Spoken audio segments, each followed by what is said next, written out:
ഒരു വീഡിയോ ഇട്ടല്ലോ, ഒരു യൂട്യൂബർ അമ്മച്ചി വീട് കെട്ടിയ എന്തോ കേസ്, ഹസ്ബൻഡ് മരിച്ചു. അയ്യോ, ആ അതിട്ടു. ആ സ്ത്രീ വന്ന് എനിക്ക് കമൻ്റ് ഇട്ടു, കക്കൊക്കാന്ന് ചിരിച്ചു. ഞാൻ മൈൻഡ് വെച്ചില്ല. അയ്യോ, അത് ഭയങ്കര അഹങ്കാരമാണ് കേട്ടോ. അത് ഞാൻ പറയാം. എന്തെന്ന് പറഞ്ഞത്, ആദ്യം ആ ഒരു വ്യക്തി ഉണ്ടായിരുന്ന സമയത്ത് ഭയങ്കര സ്നേഹവും കാര്യമൊക്കെ ആയിരുന്നു. അടുക്കള കാര്യങ്ങൾ മാത്രമേ ഇടുള്ളൂ. പിന്നെ ലൈവ് ഇട്ട് ഭയങ്കര ഫേമസ് ആയി. ലൈവ് ഇട്ടപ്പോൾ സൈഡിൽ ആൾ കാണും. ഭയങ്കര പാവം പോലെയൊക്കെയാണ്. ആൾ ഭയങ്കര ഇഷ്ടമാണ് കേട്ടോ. പാവം പോലെയൊക്കെ ഇരുന്ന് ഭയങ്കര ഇതൊക്കെ ഇടും. പിന്നെ മേക്കപ്പൊക്കെ ഇട്ട് തുടങ്ങി. പിന്നെ അത് കഴിഞ്ഞപ്പോഴത്തേക്ക് പെട്ടെന്നൊരു ദിവസം, കഥ ഇങ്ങനെയാണ് പോകുന്നത് കേട്ടോ. പെട്ടെന്നൊരു ദിവസം ഞാൻ ജോലിക്ക് പോകുന്ന സമയത്ത് രാവിലെ ആക്സിഡൻറ്റ് സംഭവിച്ചു. പക്ഷെ ഇതാരും യൂട്യൂബേഴ്സാരും അറിഞ്ഞിട്ടില്ല. അത് വേറെ കാര്യം.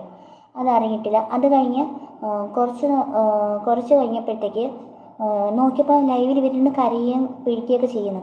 അപ്പോൾ എനിക്ക് കാര്യം മനസ്സിലാവുന്നില്ല എന്തിനാണെന്ന്. അപ്പോൾ ഇവർ സ്റ്റാറ്റസൊക്കെ ഭയങ്കര വിഷമത്തിൽ തന്നെ ഇട്ടേക്കുന്നത്. പിന്നെയും എനിക്കൊരു ഡൗട്ട്. അപ്പോൾ ഇങ്ങനെ കമൻസുകൾ ഓരോ വീഡിയോസിൻ്റെ അടിയിൽ വായിച്ചപ്പോഴാണ് ഇവരുടെ ഹസ്ബൻഡ് മരണപ്പെട്ടതെന്ന് നമ്മൾ അറിയുന്നത്. എന്നിട്ട് ഞാൻ അത് കണ്ടപ്പോഴത്തേക്ക് ഭയങ്കര സഹതാപം. ഞാനും കമൻറ്റൊക്കെ ഇടുമായിരുന്നേ. അപ്പം ഞാൻ വിചാരിച്ചു, അയ്യോ നല്ല ഒരിതായിരിക്കും, പാവം.